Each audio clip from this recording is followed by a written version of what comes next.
Hi guys, Pete the Wargamer here, and you're joining me as I paint the edgiest group of sort of humans in the 41st millennium, more commonly known as the Night Lords. The model that I've painted here you may recognise from my 5 ways to convert video series, but if you haven't, then I'll include a link to that video in the description below. I began with a black coat of primer. This gave me a good surface to work from and is also extremely fitting for a legion called the Night Lords. However, I'm going to ruin this inner darkness by spraying over it with a white paint from an angle that is above the model. This meant that some areas of the miniature weren't hit by the paint and so remained black or at least a shade of darker grey. By limiting my angle to only being from above, these black areas formed where shadows would likely appear on a full-scale person. This will really help us out when creating some realistic shadows when we come to apply our later layers of paint. Additionally, don't worry about the texture this step can create, especially if you use a rattle can paint instead, as this will be vastly toned down later on and it will help to create a nice subtle texture to the armour as well. Additionally, I used an airbrush here, but don't worry, you don't have to use that. Regular aerosol paints work just as well. Before we can even begin applying any paint, we are going to need to thin it out first. So I have my Kantor Blue on my wet palette, and I'm going to mix in an airbrush thinner, specifically a Vallejo one for acrylic paints. You're looking to create a similar consistency to what I've created here. Now I'm using this thinner instead of water or a medium because I find that it creates a really smooth flowing paint that suspends the pigment evenly, which means that when you come to apply the paint like I am here, you're not left with streaks or pooling. Plus, it's far cheaper than medium, which is always an added bonus. So as you can see, I'm applying this over the whole of this Night Lord's armour. Don't worry about being super neat here because we will end up painting over most of the other areas later on, but if you can, try to avoid purposefully overspilling. As the paint begins to dry, you should start to see that those white and black transitions created during the priming phase are starting to show through the semi-translucent layer of blue. Essentially, we've created a really subtle darker to lighter blue transition that we can build upon in the next few steps. Using a lighter paint, Caledor Sky in this case, and the same thinning method as before, we can next start to increase the intensity of colour in those lighter blue areas that I mentioned in the last step. Now this time around what I'm doing is applying the Caledor Sky just over the part of lighter blue, once again taking advantage of those zenithal highlights created at the primer stage. It goes on quite rough and the transition is pretty much non-existent, but before it dries, grab yourself another clean brush, moistened with the same thinners, and carefully drag the Caledor Sky away from the areas that you applied it. This feathering will smooth out the transitions, making a more natural movement of colour from the darker areas to the lighter ones.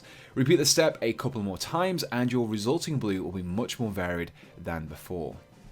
To continue to move up with the brightness of the blue, I'm going to mix together some Caledor Sky with Rakarth Blue in equal quantities before mixing in some of the thinner once again. This lighter mixture will be used more like a highlight across the upper edges of the armour, like those around the gorget for example. Here I'm just lightly dragging the brush across the edge to create a smooth, thin line of lighter paint that will really sharpen that edge. You can also create some thin lines along those areas that we added the Caledor Sky to in the last step. By painting them in the dead centre of these areas will help to push the effect that light is falling on and being reflected off these areas a lot more than it would have been without it. So for this step we're back to the palette, and this time around we're going to be using the contrast paint Talassar Blue. Now I'm sure a few of you are already booing and hissing at the mere mention of the word contrast, but they do serve as a great substitute for the old glazes that Games Workshop used to make. All they need is a bit of trusty thinner mixing in to create a slightly more translucent mixture like this one here. Now I'm applying this Talassar Blue over all of the blue areas of the model, and you can see that the thinner has removed that slight stickiness and thickness that contrast paints have and has instead created a really richly pigmented yet translucent glaze. You can see that as I apply it over the armour, it's really boosting the intensity of the blue whilst maintaining those transitions that we built up in the last few steps. Just apply a single layer though, don't go too crazy, otherwise you'll find your gradients becoming too uniform and losing those effects that we worked hard to achieve. Once your Talassar Blue glaze has been allowed to fully dry, we next want to pick out the sharp corners and edges of the armour with some small dots of Rakarth Blue. This really bright blue helps to create more of a defined edge and will help to make the miniature look a lot more detailed than it really is.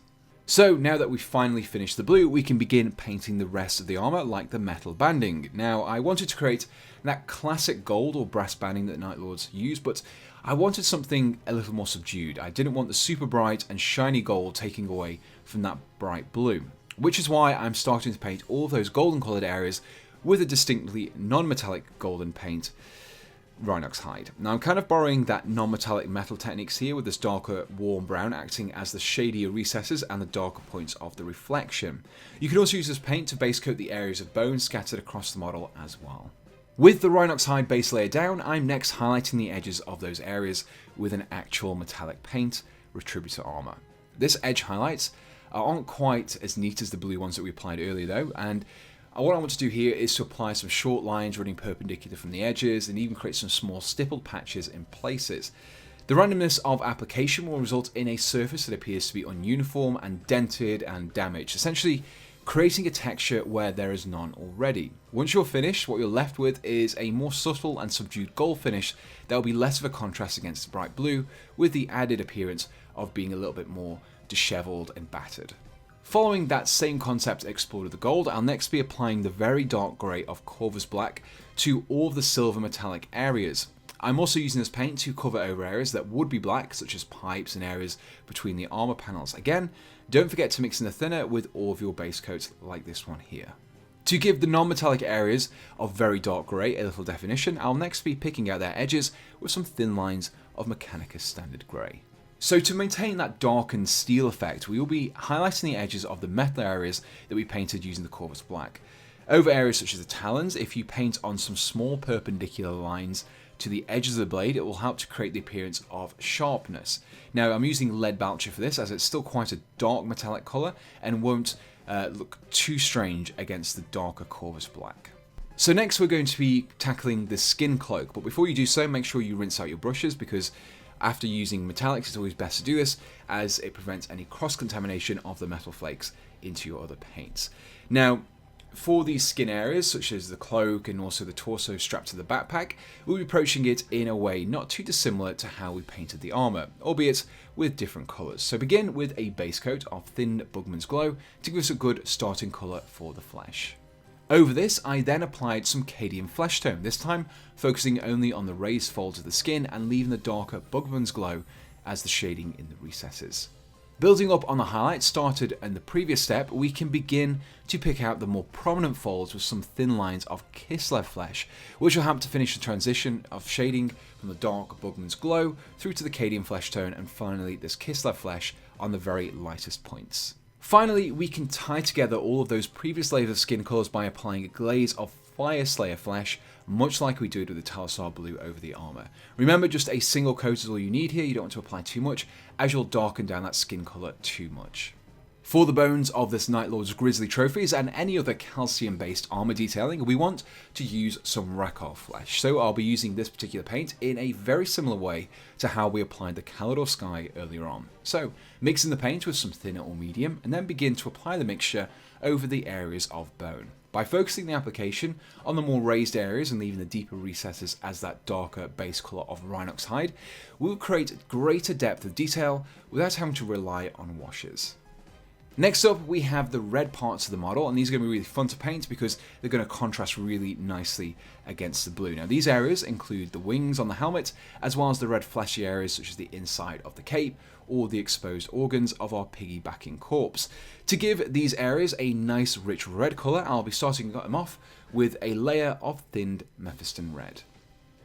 To help to add a little definition to those red areas, I'll next be creating a transition of shade by painting on the lighter Evil Sun Scarlet to the more raised parts of these areas. Using a thin mixture and some feathering once again, this will allow us to build up a couple of layers here, reducing our area of coverage each time, resulting in a nice smooth change of shade.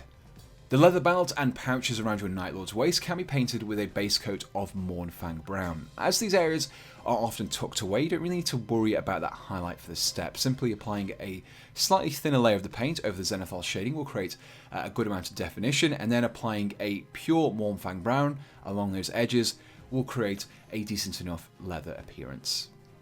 The remaining areas of the model are the smaller details such as the glowing eyes, and I'll be going for a green here to help contrast against the other colours of the model. But first we need to paint the lenses with some white scar. You can also use this paint to apply some very thin lines of lining across some of the armour panels.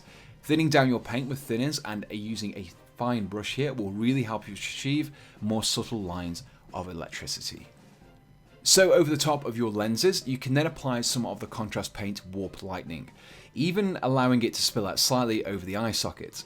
When applied over the white like this, the result is a really simple glowing effect that is enhanced by the self-highlighting nature of contrast paints. Using another contrast paint, I know I've used quite a few of them in this video, but this time we'll be using Black Templar, and I'll be using it to paint a very small amount of it directly into some of the recesses to create a stronger definition. Normally this will be created by washers, but by not using them in this guide we have created some areas that could benefit from a little more shading. For these areas this technique is perfect. Now you don't need to do this for everything, just the more prominent areas that you feel are looking maybe a little bit too flat.